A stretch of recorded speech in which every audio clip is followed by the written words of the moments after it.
Okay, let's see. Let me know So when we've gone you are live. live. We are live. You're live. Okay, I'm here with Warhorse, and we are going to talk about hobbies. It sounds like a really simple subject, but we sort of realised that a lot of people, their hobby, once they become aware of the way things are out there and the risks of women and relationships, they get stuck talking about how aware they are and telling other men how aware they should be, and then don't really seem to move past that point and find other stuff to do. And it could be simple stuff, could be long-term projects, could be something really big. But we just wanted to talk about the stuff we do, and hopefully a few men will get some ideas, or maybe some men in the comments will give us ideas, and give men something to think about, something else to talk about, and other things to do, which make life more bearable. Give you a reason to get out of bed. Yeah. So, Um, this is always good to be on a podcast with you, Les. Um, yeah, I think we come up with some pretty good ideas, including the chat down there. But yeah, it's the hobbies. I think it's kind of basically for. Of course, we're going to be talking more for what men can do. We're not really addressing the women here, um, but also for the guys that find themselves in that. Okay, they're alone now. They've quit the dating scene. They're trying to live the single lifestyle, and they don't know what to do with themselves. And you know, uh, basically this is things to do outside of your work. We're not going to be talking about doing things for a living, or you know. Yeah, a hobby could possibly become a little bit of a side gig, but the minute you do anything for a living, it loses its luster. You know, so we always try to think about things that are enjoyable. And I think men, for the most part, enjoy problem solving. So a lot of the hobbies, might have something to do with problem solving that give you a sense of accomplishment. And they don't have to be big things. They can be uh, um, smaller, easier things to do. Start small, uh, get something going on there. Um, and uh, of course, things to consider while we're having this talk too are like physical ability. If you have any type of handicap, that keep you from doing certain things or whatever, keep all this in mind. Age, of course, is a consideration. Financial considerations as well. Some things cost a lot of money as a hobby, and others don't. So, in a way, I kind of think of it this way because of my age. Um, that if you're a younger guy, try to think of something that you like dream of doing when you retire, when you don't have to work anymore. You know, like you might say, well, uh, when I get to retirement age, I'm going to go hiking in the mountains every day, or I'm going to go camping, or I'll ride my motorcycle all the time and stuff like that. So these are things that might be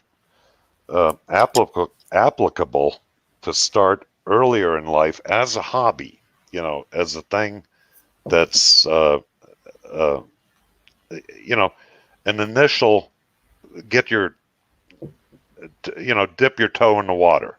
In other words, find out what it is, because all these hobbies are in effect something that once you get into it and get involved with it a little bit more, you may find that I'm not really into it.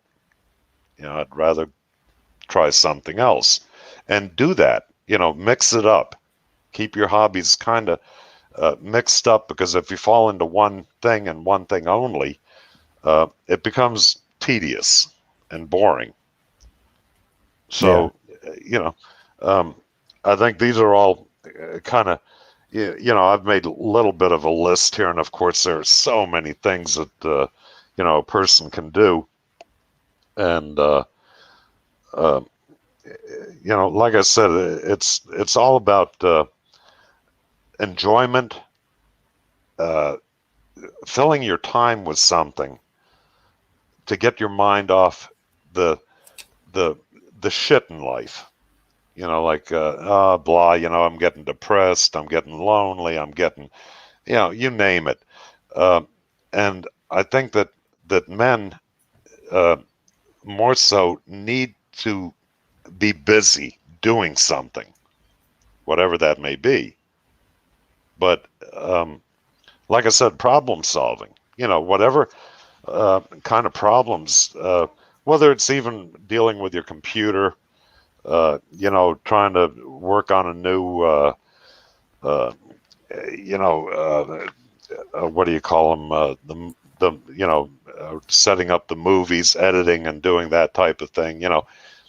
These are all things that you can do too, uh, and they're things that you overcome. So once you get better at it, and you got that uh, thing that you've overcome. And it's not to prove things to anybody else. That's one thing in life where, if I've had people tell me that, let's say, like in the drag racing, when I first started doing the pro drag racing and everything, and I'd talk to guys that have been doing it for years and years, and I told them what I had in mind, they would say, well, yeah, you can't do that, or putting a big block V8 Ford engine into a Mercedes. Nah, it won't work. This is something that pisses me off to no end, and I will prove that I can do it, but I don't do it to prove it to them. I do it to prove it to myself. Right. And I overcome these things, and it's more the the trip that matters. The whole, the what do you call it? The It's the journey, yeah, and it's the not it's the the journey, destination. right? I mean, the destination. Yeah, you want the destination to be good. The Mhm. end result. You want that to be good. In other words, in like I said in my case, building these cards or whatever, I want them to work. I don't just want to put it together and then have it sit there and not run. That would be ignorant. But the journey itself is what needs to be uh, enjoyed. And also, that's what keeps your mind going and off of things like boredom or, I don't know what to do with myself. So, just a couple thoughts off the top of my head. So, what do you think? Yeah, definitely. I mean, when you said about whether you'd be able enough, or maybe some people leave it too late in life. Obviously, that limits your options for the amount of new things you can try out, and how physically able you'll be to do some of these things. If you leave it too late, then you might still be able to do them, but not for as long as you'd like to. You might get exhausted if it's a physical thing. But and also, men, we're natural problem solvers. Not all men are mechanically minded or construction minded, but we do tend to try and fix things. Some men are more into their computers, or they might try and solve academic or intellectual problems or puzzles and that sort Right. of stuff. It's what we do naturally, and I just think, how can you not enjoy designing something, or fixing something, or building something and especially if you're learning new skills, because they're never wasted if you learn to use a tool you've never used before, or some material you've never worked with before. Things like that, they're always they sort of get you in the zone, you know. It's like you were saying, it takes you away from any problems you might have, and while you're concentrating so much on one task, because it requires all of your attention and focus, you haven't got time to think about anything else. So it gives you a break from any problems you've got, because you know, some people, if they ruminate a lot about their problems and then they don't sleep, you know, then that leads to you're not getting enough rest. You can get ill, get run down. And the same with stress. If you let stress get the better of you, it's not good for your health in the short term or in the long term. So this really is an important subject to take your mind away from. It doesn't matter how shit this world gets. The world we create for ourselves inside our four walls, or the time we have, you know, between waking up and going to bed, that world we create for ourselves doesn't have to involve that shit from outside all of the time. We can just say, today I'll lock myself away in my workshop or my garage or my shed, and I'll work on my project. And it's so rewarding, you know, just to the sense of satisfaction you get from making progress. And you know, at the end of the day, you feel like you haven't wasted a day. And when you eat your dinner, you enjoy your dinner more, because you know, your mind's buzzing and you've been working all day. You feel good. You feel like you've earned your meal, and it is a good. It's I always go back to Grizzly. You remember Grizzly?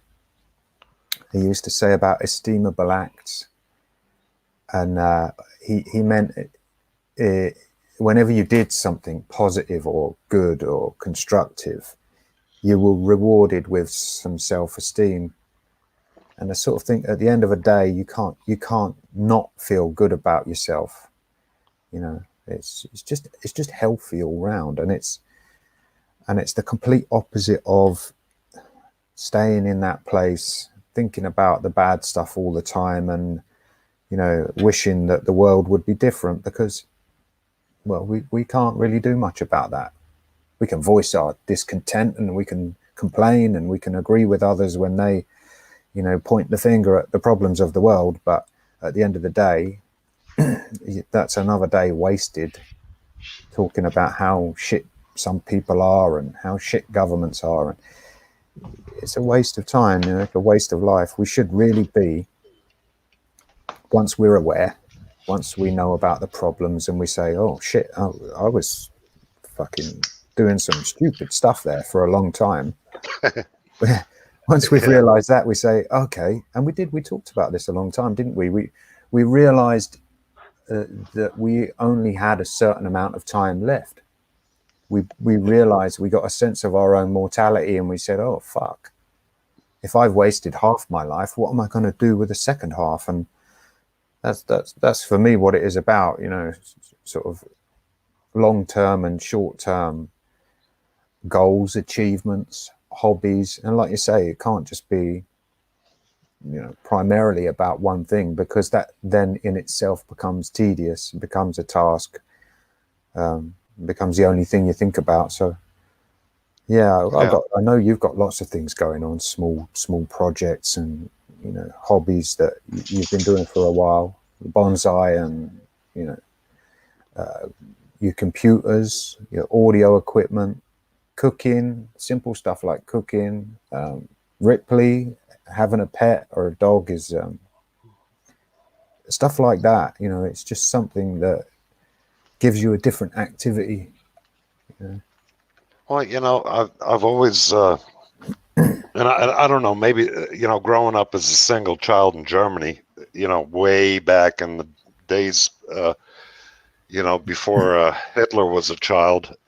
But, you know, I mean, yeah, I'm joking, but, you know, you had to entertain yourself with hobbies. You know, you had to have interests other than just going out and playing in a sandbox. I mean, you had friends, and as you got older into your teens, there wasn't a whole lot to do. We didn't have computers. We didn't have all the technology. We didn't, shit. I think there was only one TV channel at the time, and that didn't come on until late in the day, and it was mainly news. So there Right. you couldn't even hang out in front of the TV. So, basically, with things like hobbies, when we talk about stuff like this, it's, I think a lot of guys are scared to jump into certain things. Well, like, I'm not very good with my hands, or I'm not very good with this. Well, look, you won't know unless you try, you know. And I think taking that first step to saying, okay, take it slowly, take small steps, and start getting into things and trying them with, you know, not too many expectations. In other words, don't look at the end result. Um, uh, if let's say, all right, you want to get into hot rods or building a show car, right? Well, don't think of the end result. Okay, yeah, well, have a picture in your head, of what you'd like to create, but start slowly. You know, first take the wheels off, and then, what do we need to do? Clean the rims, I mean, take it slowly, very slowly, and then look into, well, what do I need to learn about this particular part of what I'm doing, whatever it might be, whether it's electronics, computers, whatever. Uh, Try to get informed about it. So you're doing a little bit of research, you're getting uh, educated about it, then you're going to uh, do it. You're going to put it to use. And again, this doesn't always have to be something that you do with your hands, even though I think uh, most men do enjoy working with their hands to some degree or another. Some just don't. But this is where things like, engineering come into play. If you're good at designing things or drawing things, or doing something different where it doesn't take any type of physical hands-on dexterity, right? This is also a good hobby. I mean, I'm not putting anything down. Uh, with me, yes, I'm a very hands-on type of person. I always have been. But I've been good at it. I don't know why. I just had it in me. So, you know, I mean, things that you can do is, um, look, when I started playing with the stereo equipment here, I I mean, I just had a basic knowledge of electronics. I mean, very basic, uh, an overview of it. And I decided, well, what have I got to lose? I'm going to look into it. I'm going to start watching a few videos. I'll get a little information. I'll talk to some people I know, this, that, and the other. And I started getting it together and thought, okay, fine. I can solder. I can do this and that. So let me try doing this, So I just jumped into it, right?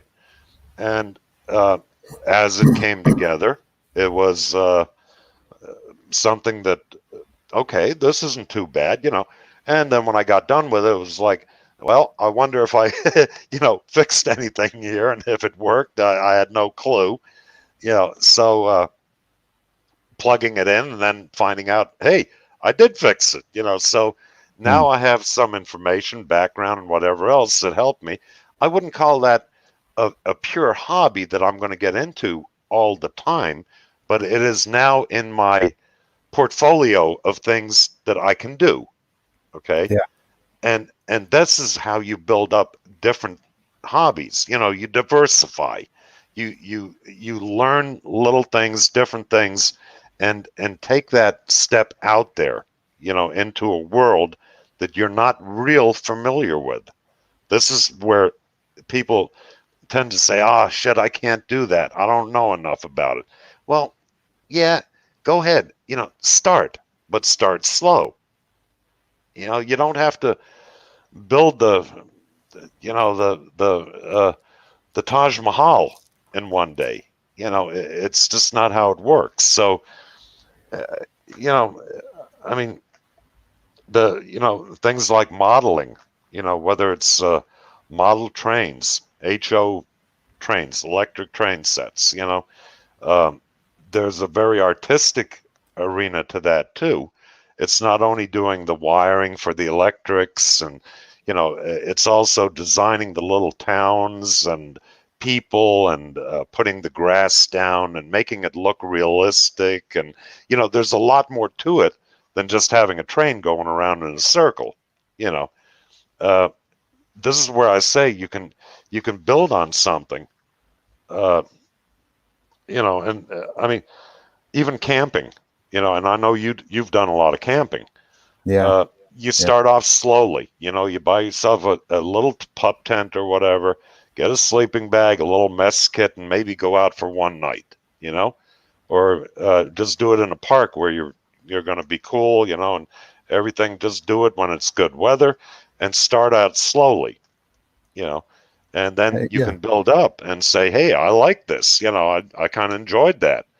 And go out again. You get a few more things to make your camping trip better, and there you go. You've now gotten another diversified hobby that you can do, Hmm. not all the time, but when you want to do that, and you acquire the things that you need to do that with. Now if it doesn't work out and you really hate it, well, you say, okay, I tried. Let me move on to the next thing.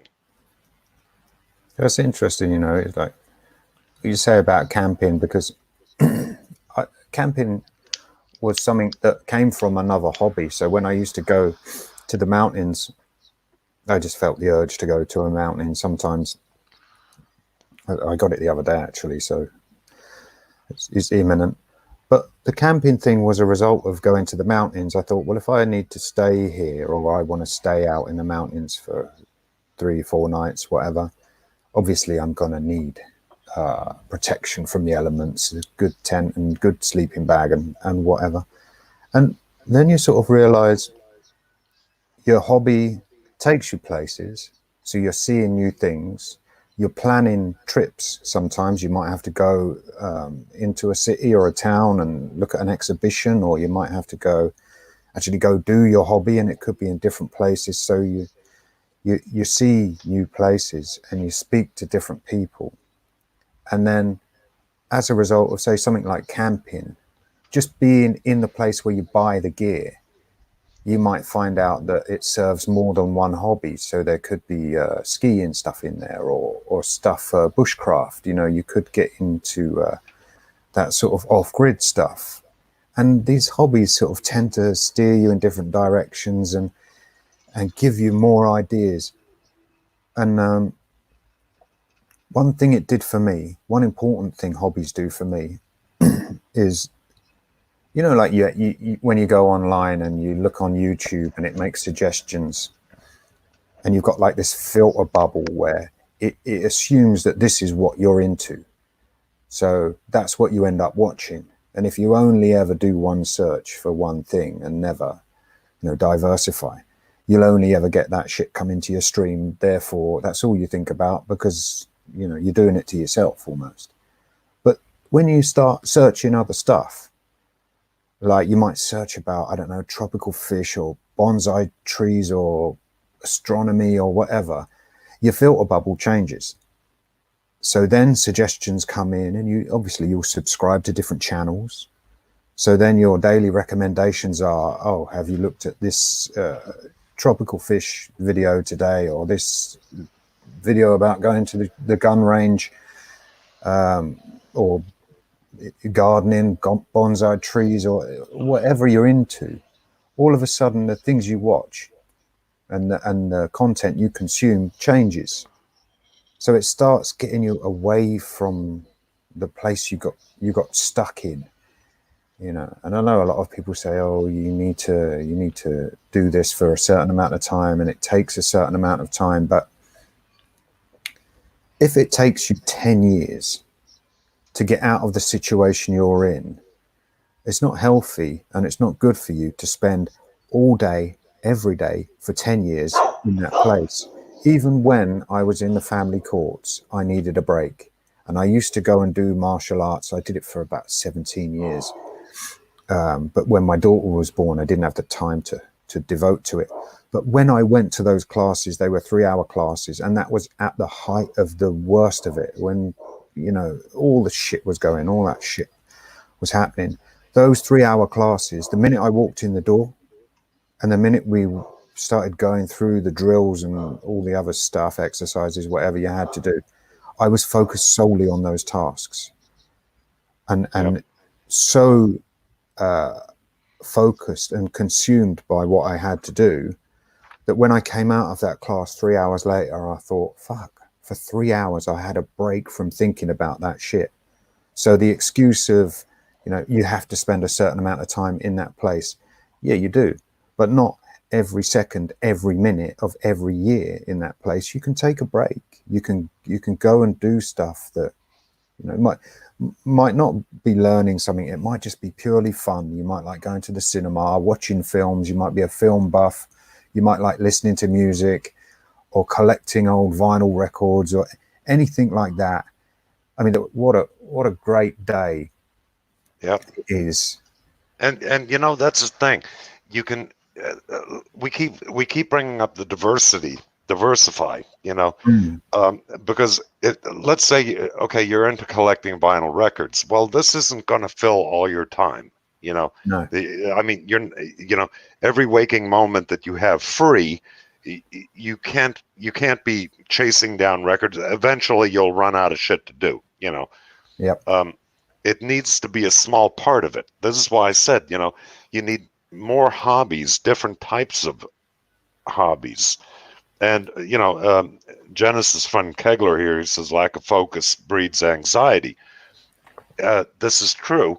And when you're doing whatever particular thing it is that you're doing, um, you need to be focused on that.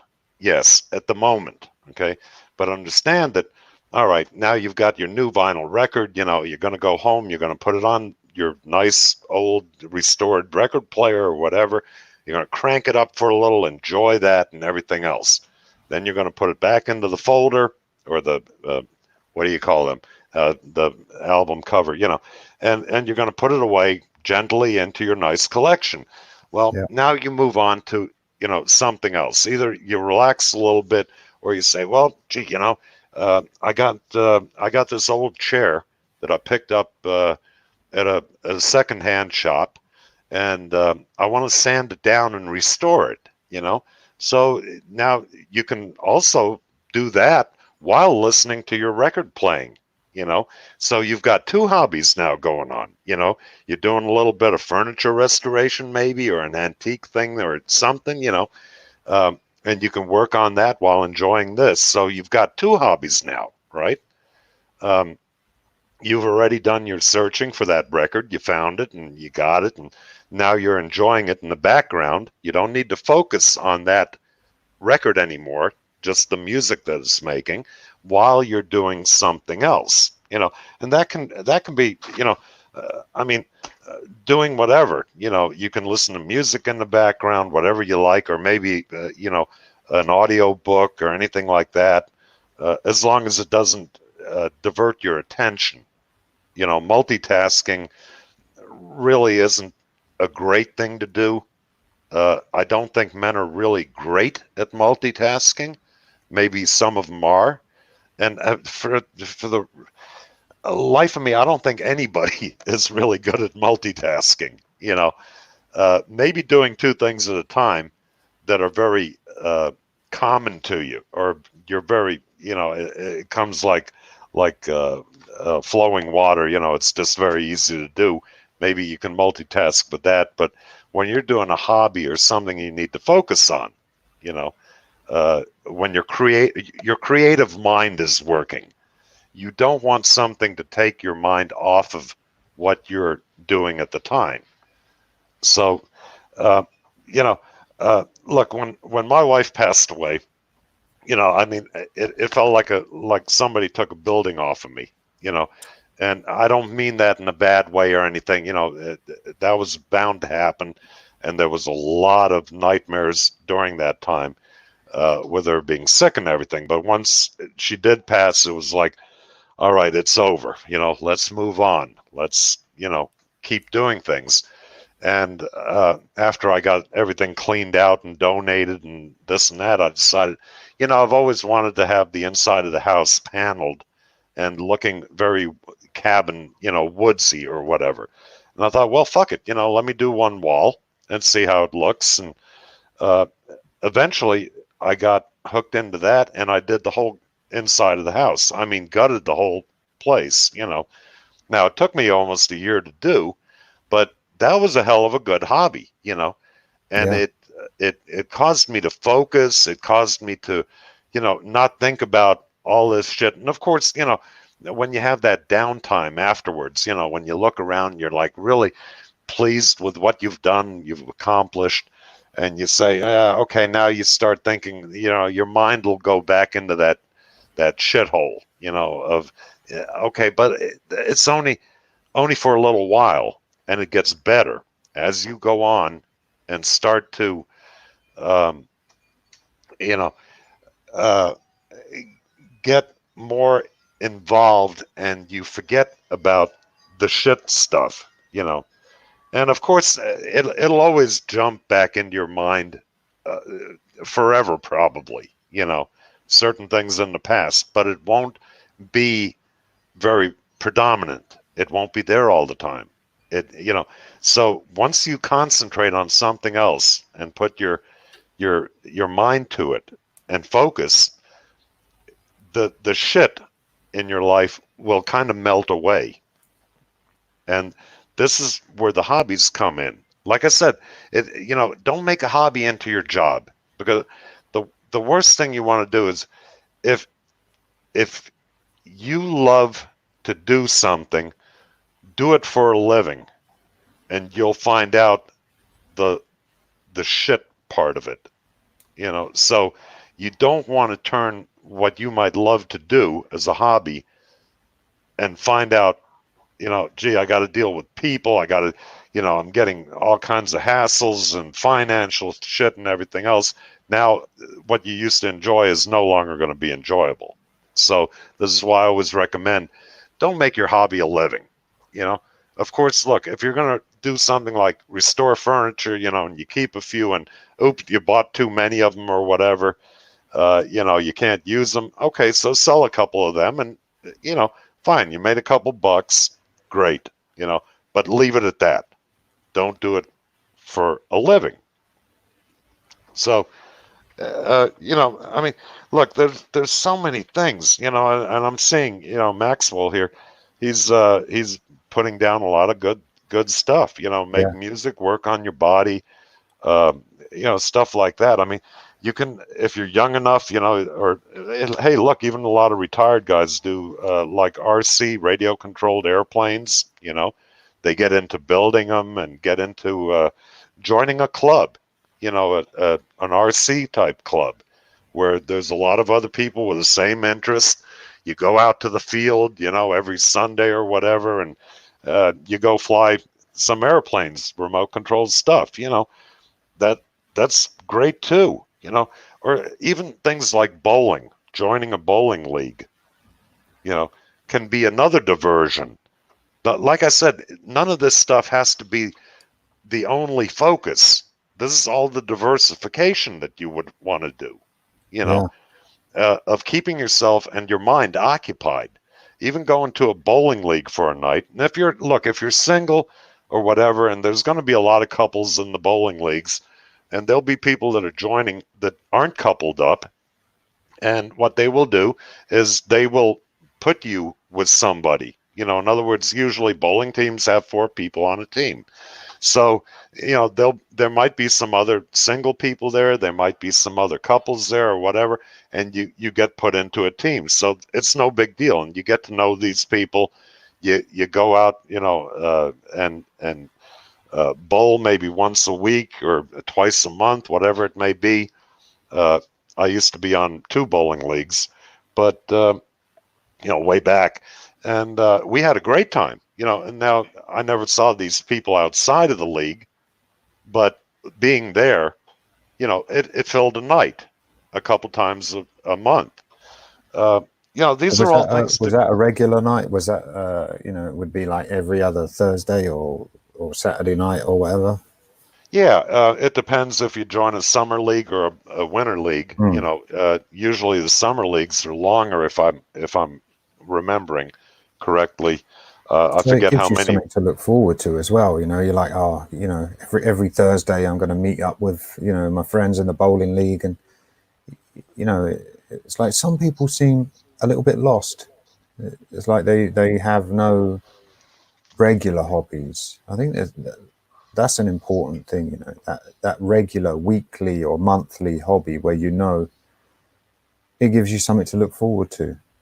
Right, and for people that need social interaction, um, that joining leagues or clubs, and again, with the model railroad stuff, there are clubs that you can join with the Mhm. model railroad bunch, where they build these huge setups, and everybody's involved, and you meet there, every whatever Friday night or however you do it, and for people that need social interaction, plus that hobby aspect to it, you know, and also doing it privately on top of the going there, this is where you can get part of the hobby that works into a social arena where you have people around you if you need that. This is something that, uh, of course, people need social interaction.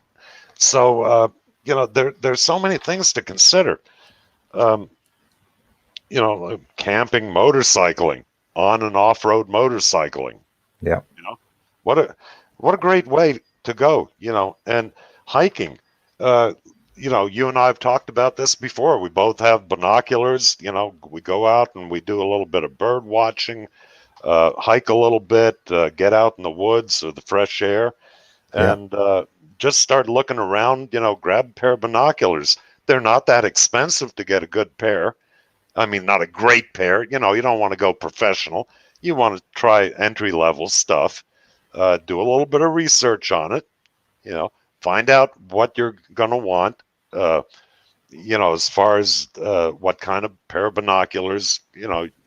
Uh, do your research. Then go on eBay or whatever and buy a pair, or go to a shop that has them if you have that kind of thing in your town, and then go out there and take a hike. you know and Mm. this is what some people call hunting without a gun. They don't want to go out and shoot anything. They don't want to kill anything. you know um, and therefore, well, a pair of binoculars, you know you can go out there and, man, you sneak up on a deer. You get a beat on it with the binoculars and watch the breathing, watch how it pays attention. These are all things that can take up a lot of your mind, and are enjoyable. Yeah. At the end of the day, is, man, you wouldn't believe the eagle I saw, or the nest, or whatever, or some snake. You start noticing things in the world that you've never paid attention to before, And and this you don't takes really your. realize, do you? I mean, it's like you say, I went out to the local woodland and I saw the deer. Very rarely you see them, and when you do, you sort of try and not disturb them because they disappear quickly. But Oh yeah, once you get them in focus with the binoculars, you realize that the colors of the deer, and you don't really see that from a distance, and stuff like that is it's stuff you're never going to see otherwise. And just buying a pair of binoculars, you might not go out and use them every day. Or it's like Chronicles of AJ says, I love archery. Once you've got that gear, once you've got your bow, and once you've got all the equipment you need, you might pick it up, you might get into it for a while, but then you've got that hobby there, and you can always put it down, pick it up another time. You can say, oh, I'm bored today, what can I do? Oh, I bought those binoculars or that bow and arrow, 6 months, a year ago, the archery stuff. you yep, know I'll pick that up and I'll go down the range. And you've always got these hobbies that you've started and they could be ongoing. It's like the train set as well. You can say, okay, add a little bit to the train set, carry on with that model I started and never finished, and all of this stuff. I remember Tom Golden. He spoke about, and this sort of touches on what you were saying about your wife. Tom Golden said about Eric Clapton when his son died, and he said the way he grieved was to make his next album. He just immersed himself in his music, in his passion, in the thing he excelled at, and in doing so, he worked through his problems. But he worked through his problems, not to forget them, but it's one of those things where it's being in, it's like that mindfulness stuff, it's being in the present moment. So anxiety and fear, they live in the future. You worry about paying your bills, or you worry about, I don't know, whatever, the car breaking down or some shit that you probably don't need to worry about. And then the stuff from the past is all, some of it's sad and depressing, and you don't need to be in the past or in the future. You just need to be there doing what you're doing, playing your guitar, painting, doing your archery, walking out in the woods, whatever that is, just brings it all back to that present moment. And when you get really into something, your concept of time just sort of seems to disappear when you get in that flow state. When you get in the zone, Right. The day can go really quickly, and you think, fuck, all day I've been doing this and enjoying it. And yeah, I've worked a few things out, but I haven't sort of sat there, or been at the bar crying into my beer, and that sort of unproductive way of dealing with problems. It's a healthy way of dealing with problems, I think, to just go out and do either something new or something you enjoy doing. And yeah, I don't think it can be.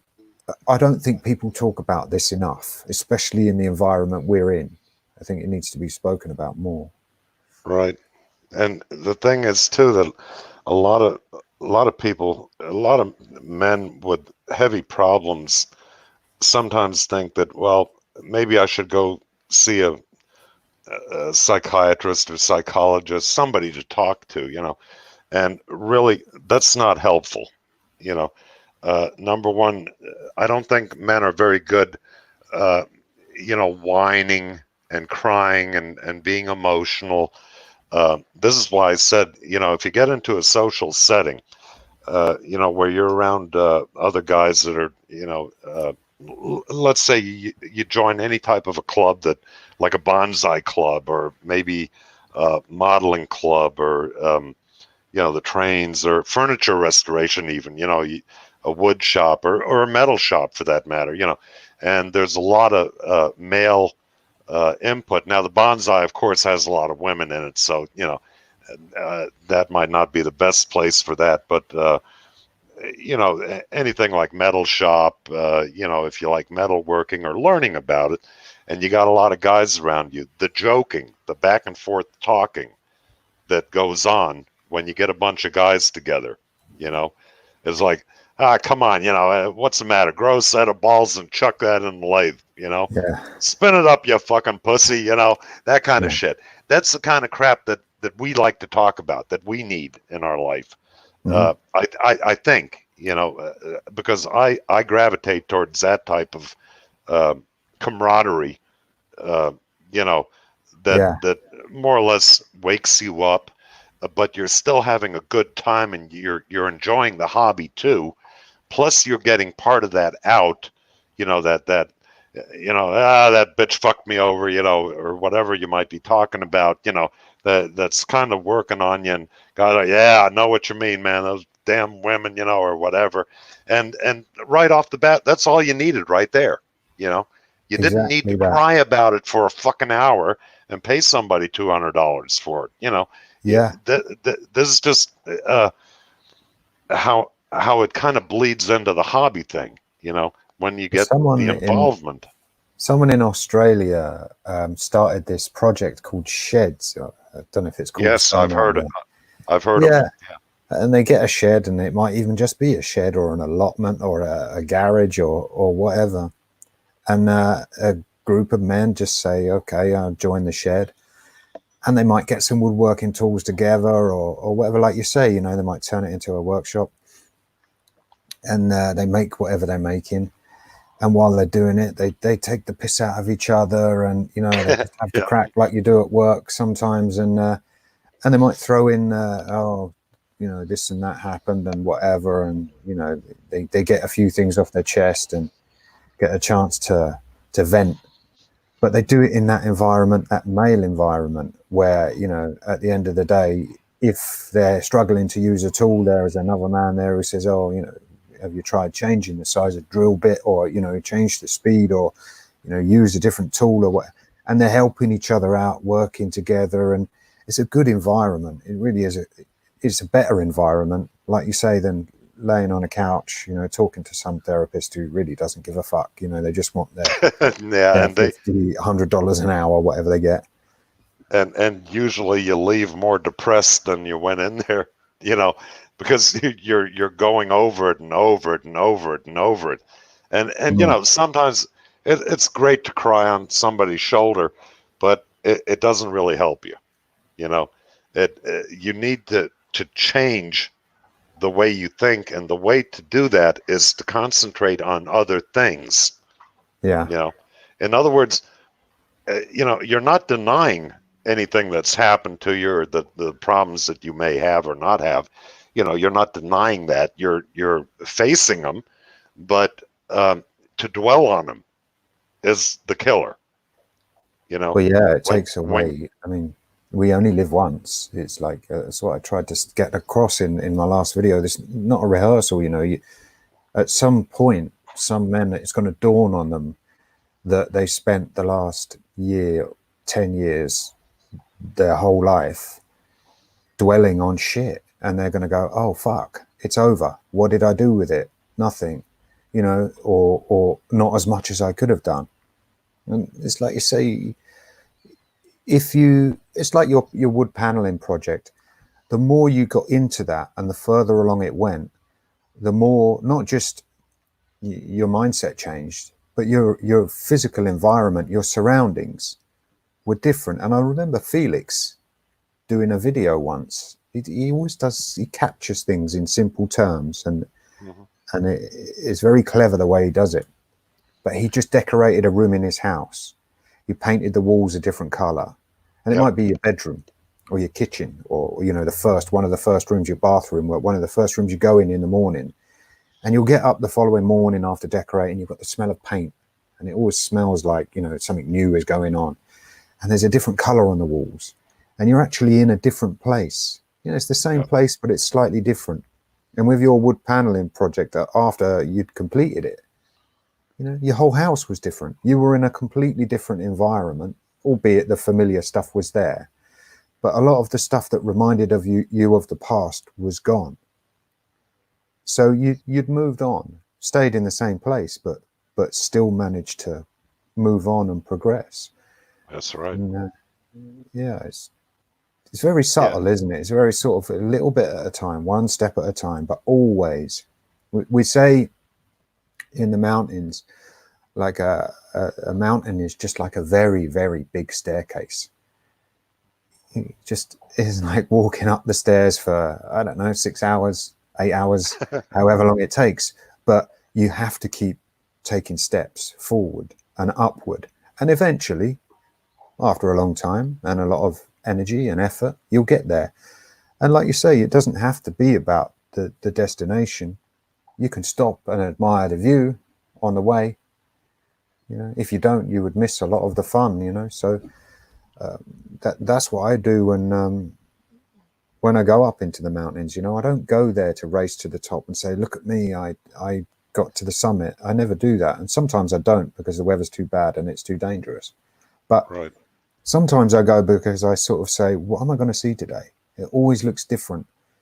When you're above the clouds, you're actually looking, you can look down on the clouds and you might see the sun, you might see the snow. whatever time of year it is, you might get caught up in a storm, but at least you feel alive. It's those things are all part of the journey. So whether you get to the top or not is irrelevant, because there's still, you're still there, you're still living. That day you can look back and say, fuck, that was a day I didn't stay in bed and complain about the ex-wife, or not wash, or not make myself a proper meal because I was too busy staying in that place that didn't get me somewhere, didn't get me somewhere positive.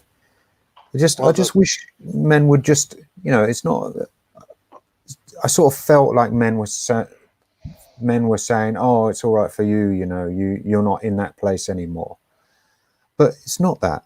I just don't want men to stay in that place. I don't want men to stay in that place longer than is necessary, because it's tragic to sit back. I don't want to sit back it's too long. unhealthy. It's Yeah, unhealthy. The thing is that, look, you can either stay in the depression, you can stay in the pissed off state, or you can, you know, go and start being a little adventurous and trying different things. Different yeah, things that you might think, I won't enjoy that. Fuck it. Force yourself a little bit. A little bit at a time. It just takes a little bit to get going. And when you find a passion, all of a sudden, you know, because that one little thing that you started kind of grabs you, and then you want to go on with it. And that's what happened with my paneling. I just intended to do one wall, and ended up doing the whole damn house. So, and I think I drove you guys way back when, Zeta X. I know I drove everybody nuts with the paneling videos. But, hey, that was what I was into at the time. Now, I was doing other things as well at the time. I was doing the bonsai plants. But again, the bonsai stuff isn't a full-time hobby.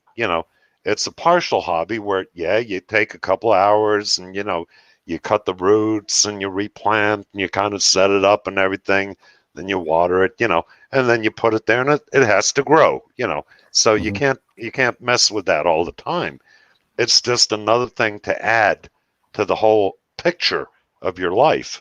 yeah, And, don't, the problem is that a lot of guys do this to prove something to other people.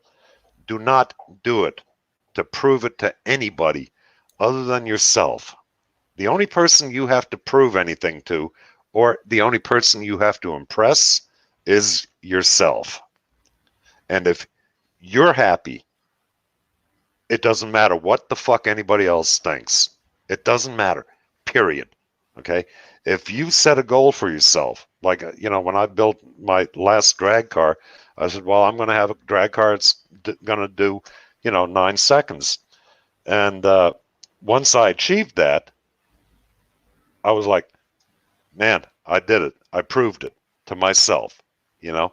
And now, of course, in the overall picture, when you look at the big boys running, 4 seconds and a quarter mile at over 300 and, well, Jesus, yeah, over 300 miles an hour, I'm nothing.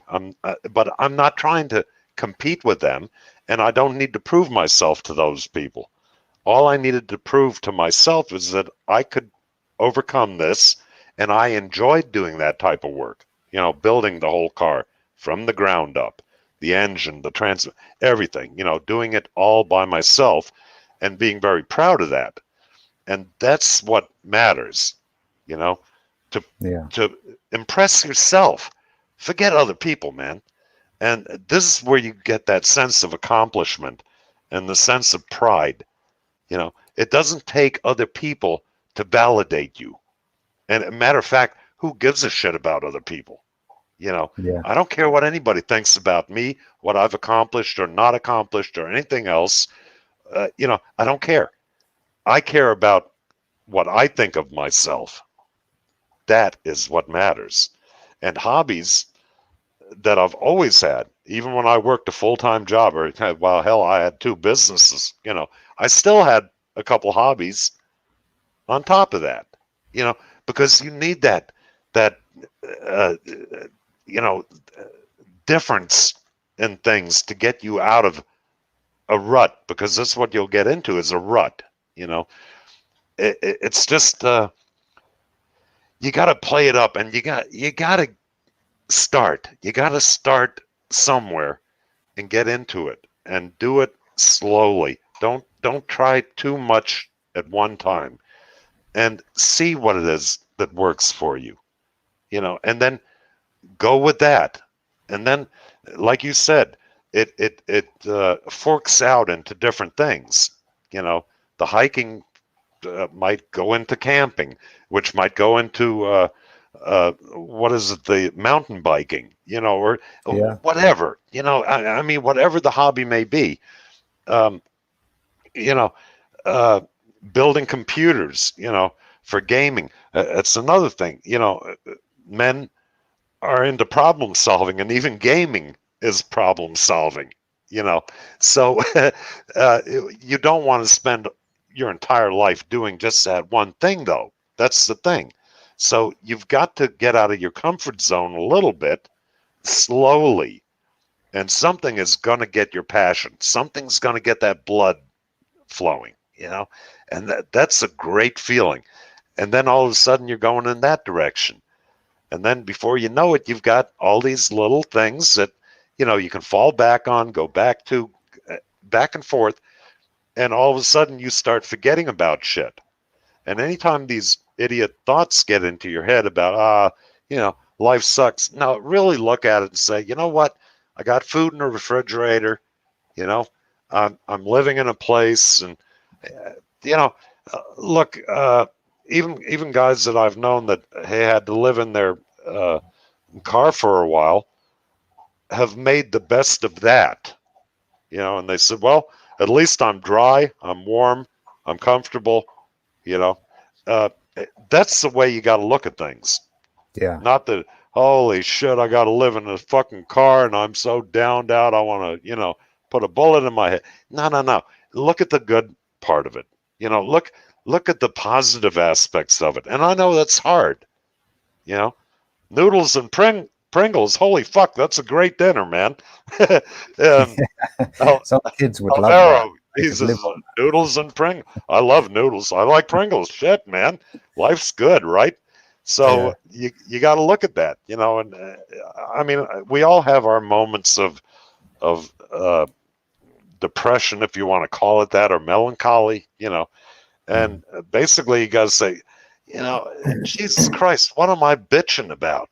You know, uh, you start looking at the good things. I got my dog; he's great. I got these cars and a motorcycle. I got all this shit, man.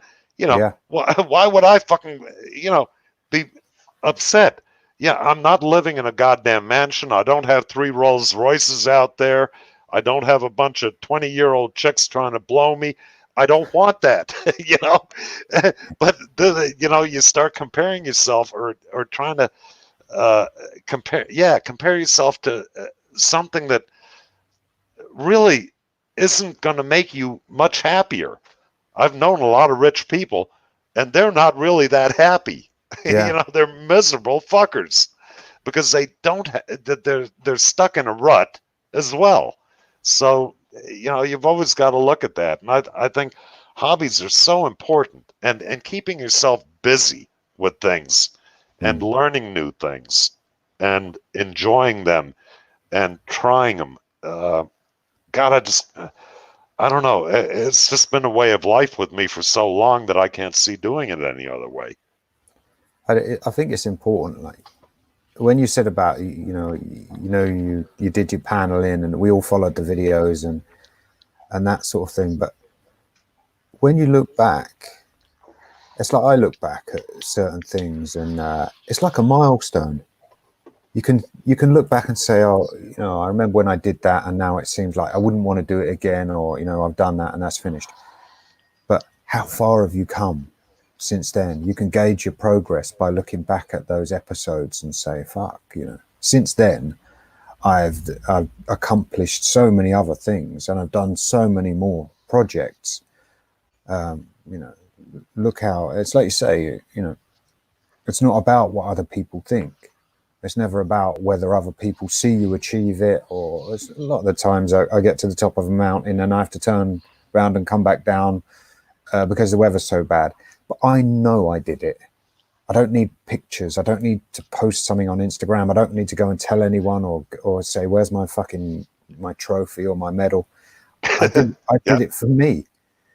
And that's enough. And it's like you say, you know, if people get stuck in a rut, it's good to just start, take the first step. And then in 6 months or a year's time, when you've completed that project and moved on to something else, you can look back and say, I'm so glad I didn't, or I'm so glad I took that first step and I didn't, you know, not go to the store and buy that thing or order something online that I needed to start my hobby, or book a plane ticket or a train ticket to get to that place. And that's what I used to do sometimes. At the start of the year, I would say it might just be going to see a band or, you know, just something, anything. And I would say, right, if you book it, you've got to go. It might be in 3 months or 6 months, but then that's something you're doing already. And it might only be £20 or something. You know, I bought the ticket to go and see that band, or, you know, go and see that boxing match or whatever sport you're into. And the next thing you know, it's like, right, now that I'm doing something, now I've got something to look forward to, something entertaining. I'm actually planning things to do. And it's like you say, when you sit back and you look at your life, and it's funny you say that, because I did this yesterday. I sat down, you know, I've got a new dog, and I've got this rescue dog, and she's been ill, and, you know, I've been walking her, and, you know, long story short, she's better now, but quite stressful going through it all. But then I sat down yesterday and the dog's okay. And I was looking at my fish in the aquarium, and, you know, the big telly's up there and I can watch movies if I want. I've got food in the cupboards. Everything's cool. Money in the bank, car outside if I want to go anywhere. And I thought, you need to chill the fuck out, because you've got no reason to be stressed. Every time a problem crops up, you deal with it.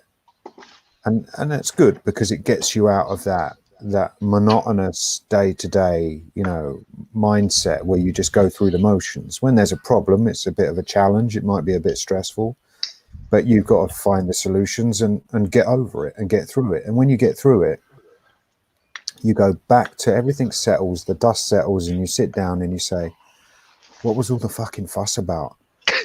Problem over. Now I can go back to watching my big telly, watch a movie, dog's okay, you know, pet the dog, and everything's already there. You know, life isn't bad.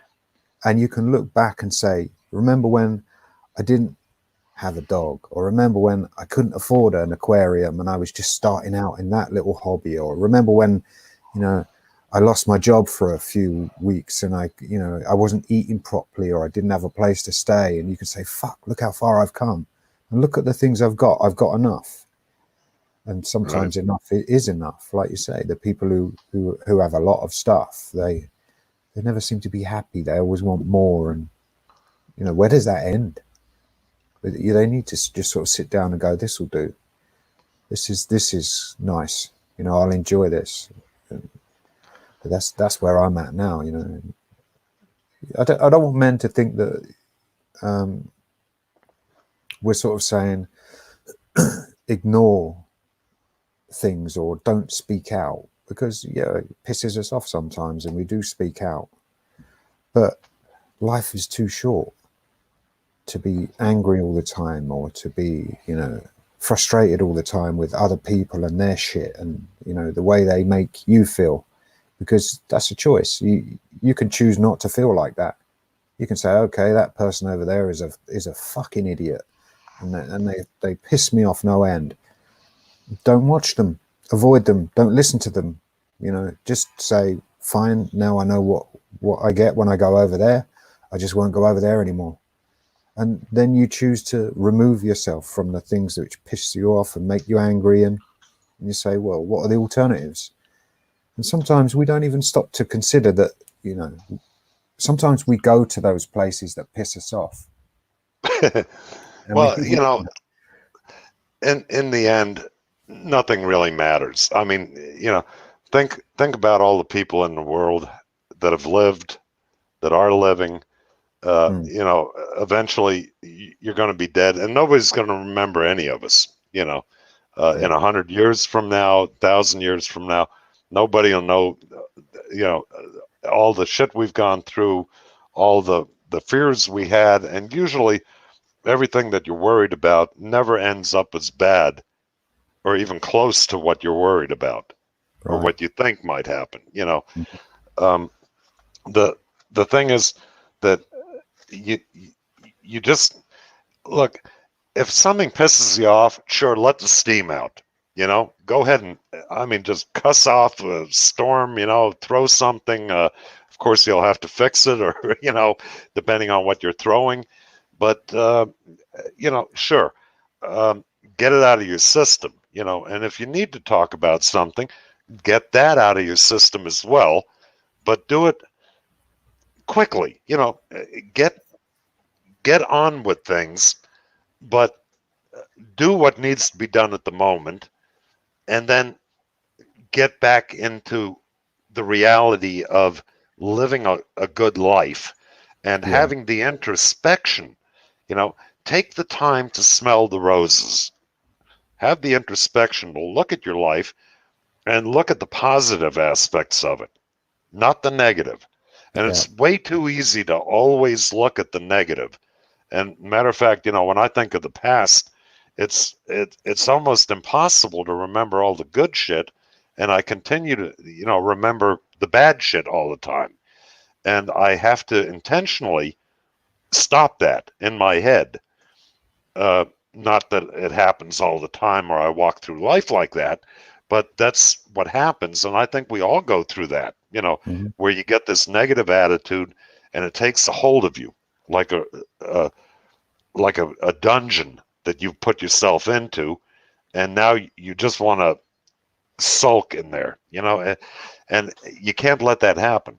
You right. have to, you know, just look at, just pick a few things that are good in your life, whatever they may be, and then all of a sudden you'll start remembering a few more things that are good in life, and a few more, and then your way of thinking changes, and this is where, you know, uh, I think getting stuck in the rut of always being upset, always thinking of the negative, is where uh, men are hurting themselves more than they're helping. They're not, you know, bettering their own life, which isn't that hard to do.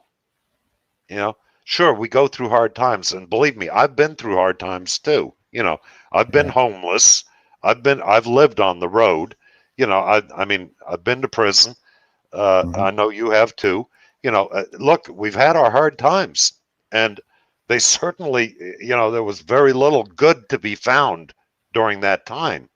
But you got to keep going on. You know, uh, you just don't have a choice. Well, you do have a choice. I mean, if you want to take a suck starting a shotgun, yeah, well, that's not the way out. Uh, that's a very permanent solution to a temporary problem. yeah. So, um, this is where I think the hobby thing comes in, because, you need something to fill your mind with, anything, whether Yeah, it's just something like kicking back and watching a fire going for hours. I do that. Occasionally I'll do a fireside chat video, and after I'm done doing that video, I mean, I'm just sitting out there, you know drinking a little. I got the dog out there laying at my feet, and I'm just watching the fire, putting logs on it occasionally, and I'm content. I'm just happy as a pig in shit, you know, which I you can't buy that. You can't put a price on that. there's a So saying I heard about that. Have you seen it? Did I type it in that? I've said it to a couple of people. But they said happiness is peace in motion, and peace is happiness at rest. And it's like when you say you sit there and you're watching the logs on the fire, it's peaceful, but you're happy. You know, you don't have to be doing something all the time. There's nothing wrong with doing nothing. And sometimes I think we feel like, you know, you've always got to be doing something. You've always got to be on a run, you know. And sometimes you can sit there for an hour. I mean, it's like I bought a telescope and all that sort of stuff. And sometimes when the moon comes out, I think, telescope time. Just sit there, make a cup of coffee and get some biscuits or whatever, and then just sit there and stare at the moon. And, you know, what a way to remove yourself from this world. Go and stare at a different planet. Or I had the opposite thought. I thought, well, what if you got, say, a microscope and some slides and some insects, you know, and spend time looking at that microscopic world that we never see because, you know, it's too small. But it's just something that that takes us away from this environment to a different place. It's escapism, like reading a book or playing a video game, just to try and comprehend that there are other places where other things, you know, are or exist or live. Or it's interesting. And there's one thing I want to say to the men who are stuck in a bad place. When I was going through family courts and I represented myself legally, after a while, I realized it was getting me down, and the letters come through at inconvenient times, and they talk shit about you, and it's all mudslinging and nasty personal stuff.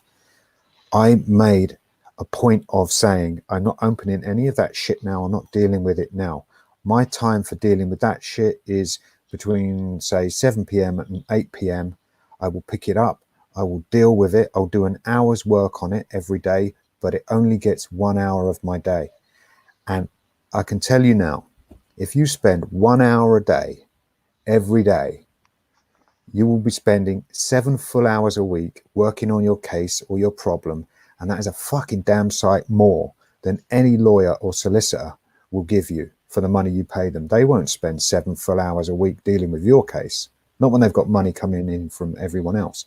So 1 hour a day is all you need to focus on that shit, even if you're right in the middle of a fucking full-scale family court war. 1 hour a day is all they need from you, and you will achieve so much more than anyone you hire to do that. And then the rest of the time is yours. Tell yourself, no, fuck them. They don't get to live inside my head. They don't get to give me sleepless nights. And it can be done. Even at the worst of times, you can take yourself away. And it's like Warhorse says, you know, you need to have all of these options and hobbies and things you've started. You need to go out and say, well, I'll give it a try. And while you're out there giving it a try, you're not spending time in that place that gets you down or gets you anxious. It's just about managing your time, realizing that life isn't a fucking fairground. There will be problems, and the reason why those problems are there, if we look at it in a positive way, they're tests, they're challenges, and if we overcome those obstacles, we come out stronger, we come out wiser, and we can look back and say, well, that didn't break me. You know, bring the next one on, because I know from the last time that I didn't fucking die. You know, it didn't fucking end me. You know, it makes us stronger. It's good for us. It's positive. You know, I always say pain is a positive process that leads to psychological growth, and it does. You know, I don't regret any of the shit I've gone through, because what would I be otherwise? You know, a man child. What would I be? No, you grow with age, you know, with experiencing things, going through life. And, you know, the one thing I could add to it is to, you know, keep things simple. Like you said, an hour a week doing one thing, you know, you're not going to let people get into your head. If you keep it simple and, you know, don't overcomplicate anything, and that includes the hobbies. This is why I say start slow with them, and just get your toe wet, to see what you like. Always keep it simple. Don't overcomplicate it. Don't make it hard. Don't make it a drama. Don't make it, we're so used to everything being drama, drama, drama, especially on YouTube, that, Yeah, it's almost like when you don't have that drama in your life, it's like, oh, this is boring shit, or this, you can't concentrate on anything. And a lot of people say in their videos, yeah, the average attention span is about what, 6 to 10 minutes on a video, and that's pushing the issue. That's pathetic. It really is, because you need to calm that shit down. You know, Either you're into this, you want to hear the complete thing, take it all in, and work it through, whatever it is, whether it's a video that you're watching or a hobby that you're doing, anything. Always, commit yourself to the beginning of it. And if you find that, okay, I'm not into this, I don't want to watch it, okay, fine. But if it's something that you are into and it's like, yeah, okay, this isn't going fast enough, they're not sticking to it, they're kind of talking, pay attention, because there might be something in there that you're just not catching, and it's the same with a hobby, or doing anything in life. You got to pay attention to the nuances. This is what makes it fulfilling. If you don't, and you're just looking at the big picture and getting it done, or you think you know everything because you've taken an overview, you're not getting the full effect of it, and it's not going to be helpful. It's the introspection, the nuances, the attention to things that you want to get into, in a hobby, or anything else that you do in life. And this is what I think, that uh, people are too impatient. right. Yeah, yeah. I mean, any hobby, I suppose it depends how good you want to be at it, or whether it's just for fun or whatever. But it's like MT3 with his painting there. He's just become absolutely immersed in his painting, and you can see it. You can see where he lives. It's just like an art studio where he does all his work, and he's just he's got that thing where you can look back at his paintings and you can see how far he's come. There's like a timeline of progress there. And that's just because he always talks about the paint he uses and the canvases he uses and the inspiration he gets. And every time he paints a picture, it's just a little bit better than the last one. And Right. yeah, it's the same. It's the same for me. You don't even realize sometimes. It's like I sat down the other day. I thought, oh, I need to have a cup of coffee and look at that bonsai tree that needs trimming. And I sort of, I was watching a movie and drinking coffee, and the tree was there, and I'm trimming it. And I thought, by the time I'd finished it, I thought there was a time when I was asking Warhorse and looking online and saying, what are the good bonsai channels? Because I don't want to fuck this tree up, And now it's like, oh yeah, that needs a trim. It's like another job to do. And it's Yeah. because I had the information, and I got better at it. I still look at it and think, all right, I'll probably fuck that up, and all the leaves will drop off. But it's just more information, another skill, and something that takes less effort the more you do it. And yeah, I need to get back into the bonsai videos and get some more information and try some new stuff, try some different things. Yeah. Yeah. I mean, you can always achieve more, as much as you want for yourself. And the thing is, don't make it a competition. And Mm. okay, coming from a guy that used to, you know, go to bike shows and car shows, entering my own vehicles, drag racing, these are all competitions. And uh, you do enjoy the competition, especially if you win, you know, um, and you get good at something. Not the best, not the top of the game or whatever, but you get good, you know, and it becomes a competition. But it does wear you out. It takes Mm. a certain amount of pleasure out of it because now there's something that's forcing you, you know, to continue the competition, to constantly get better, to beat the other guy, to, you know, uh, maybe detail the bike a little bit longer. You know, after a while, it's like, you know what, this isn't really what I got into it for, and Yeah. it occurs to you by the time you burn out on it. And I did burn out on all of that. You know, I still have a motorcycle, yes, but it's no longer a show bike. You know, and I don't do that anymore. I don't drag race anymore either. I gave that up, you know, back about 18 years ago. So, you know, it just becomes to the point where you burn yourself out. And that's one thing you got to be careful of, too. You know, uh, let's say you want to play the guitar, you know, and all of a sudden it's like, well, I gotta be as good as Van Halen or Jimmy Page, you know, and you push yourself to that point. And if you don't have that natural given talent, um, chances are you're not going to get to that point. You know, Yeah. You get you're never going to discouraged. be, yeah, you're never going to be that good, and it ruins it for you. You know, Yeah. get to the point you want to get at and enjoy it, and keep it enjoyable.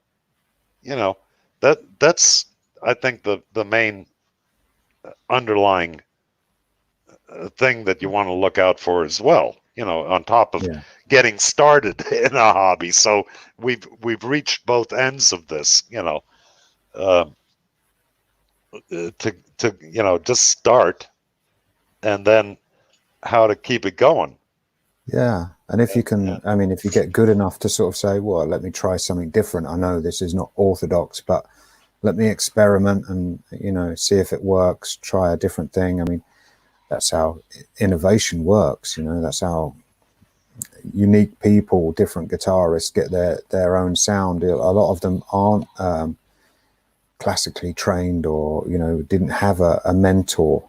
That some of them are self-taught, and people then look to them and say, "Well, I'd like to play like him." And it's like, well, you know, there is no rule book, there is no textbook. He just you know, he just went with it. And hey, sometimes, you look, know, when you get good at something and you can use the tool or the tools, you just sort of say, let me try something different, and it might work, you know? yeah, but look, you know, I'd like to sing like Robert Plant too. But the, you know, I want to the see thing that is, video. I will never ever be that good. I don't have it. Now, when I'm playing the music loud here and I'm singing along, I'm having fun, you know. Yeah. And to me, I can't hear myself, so therefore I sound just like him because I can't hear myself, you know. Oh, well, you might be Um, good. You know, if you make a video and put it out there for us, we no, can no, let you no, no, know. no, no, no. I, I am about as tone deaf as they come when it comes to singing. But, you know, I mean, it's kind of like singing in the shower or whatever. You know, you're just Yeah. yodeling along, having a good time. And that's the point of it all, you know, is to have a good time. And Yeah. it's not that, you know, nobody's going to drive by and say, hey, wow, that guy sounds like Robert Plant, man. I think I'll sign him up, you know. And no, that's not going to happen. I don't make any bones about it, you know. Uh, no, yeah, hey, Greg, none of that singing shit for me. Anyway, I just happened to see a smartass remark here. Um, but you know, the thing is to have fun, to enjoy it, right? That's the whole point that I think that we're getting to, is to make your life better, to enjoy it, to try different things, and leave the other shit in the dust. You know, I mean, throw it out the motherfucking car as you're going down the road at 150. Yeah. I think.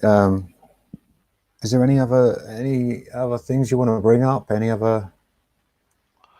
No, I guess, since we were talking about hobbies, I think we Yeah, pretty much covered it, and I think the guys in the chat covered a good part of it too.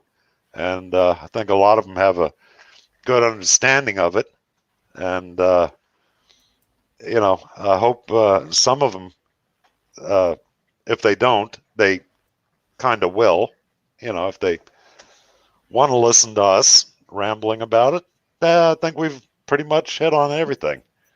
yeah, yeah. I mean, it's a simple subject. It doesn't need sort of require a lot of time or a lot of explanation, but it's so important.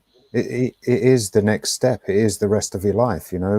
Whatever you want to do, nobody's Right. stopping us. We get to that point where, not to harp on about that other world, but we don't have people telling us, you can't go out, with your friends. You can't go out on your bike. You can't go out fishing. You can't go out to the gun range. You can't.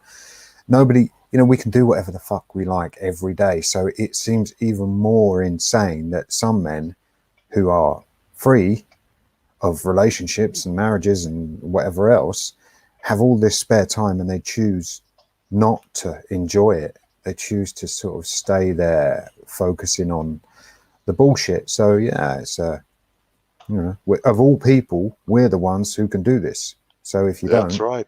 you got a screw loose. You need to snap out of it. We have the power over our own life. We Yeah, don't need clearance from the tower. We, you know, we don't need to explain ourselves. And goddamn, I mean, how can you bitch about that? The rest yeah, of it is all up to the person. That's it. yeah. That is the answer. That is end game. A Right. lot of men say, where does this go? What do we do with this freedom, this awareness? You just fucking enjoy life. And That's it. if you're not ready for that, then you want to be getting there sometime soon, or at least be enjoying life as often as you can in between all the bullshit that goes on, because yeah, a life's too short. Yeah, it is. All Oh right, well. well, should we wrap it up? Yeah, we'll wrap it up, and maybe we'll come up with a new brain fart for a different podcast another day. Cool. Cool. Well, thanks as Thanks. always, Warhorse, and everyone Thanks for always having me. appreciates your wisdom and experience. We really need people like you online, because there's too much complaining and bitching going on. We need your positivity, and even just seeing you make ribs in the air fryer makes my day. It makes me Hey, hungry. you're no slouch yourself. So it takes all of us, Yeah. to try to help out here. That's it's not one man doing it. No, That we can't. So between that's all it. of us that have this mindset, maybe we'll get the word out there and get some people going. So again, Cool. thanks for having me. I'll uh, Sure. I'll copy this video and put it on my channel as well. So Yeah, and I'll put hopefully, a link to your channel in the description when this goes up on the channel, and men can go over and see what happens when you've taken the red pill, when you actually start living the life. That's what Warhorse does. He lives the life. yep, Um, yep. No that's it. reason not to. Yep. Cool. All right. All right, Well, brother. thanks for this, Warhorse, and thanks for everyone for your comments and watching. And take care. Enjoy life. Look after each other. Look after yourselves. Peace. All right. Later, guys.